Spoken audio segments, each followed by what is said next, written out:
some of the greatest leaders in American history. And what were they like? What character traits did they have?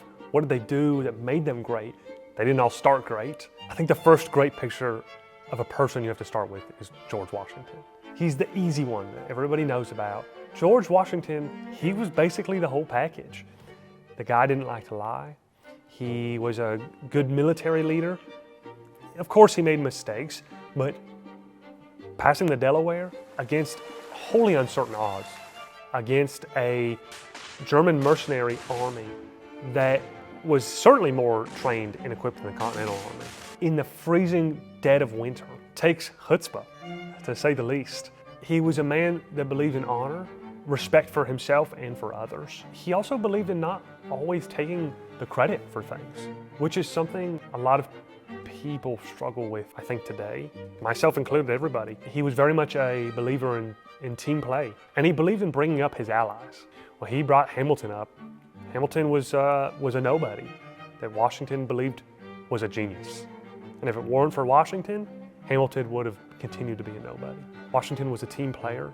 He was honest, he was honorable, and I think those traits led him to a great future. Forget even becoming president. He earned that, and everybody wanted him to do that, and it's why he also led at the Constitutional Convention. He presided over it. Even if he hadn't done any of that, he was still a great man. I mean, he commanded the respect of his community because of his honesty, his honor, and his willingness to be a team player and just a good human being.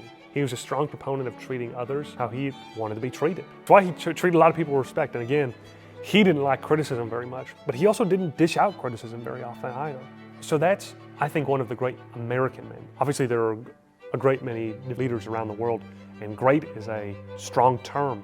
It doesn't denote one being good or bad, but just that they were able to accomplish so much.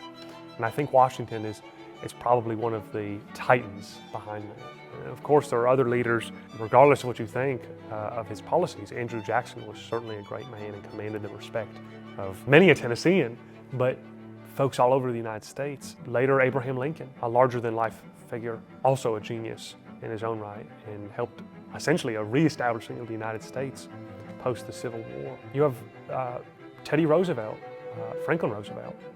These great figures and what they had in common. I think the most important thing, some of them were more honorable than others to an extent. Some of them were heavier on the criticism than others.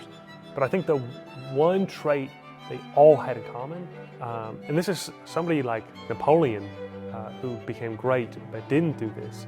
One trait that they all had in common is that they are actually fantastic team players and really cared about the treatment of the people around them and those who they brought up. I would take that as a great symbol, is you ought to treat others with respect, but also recognizing that glory ought to be shared is extremely important, I think, to creating the greatness of a person.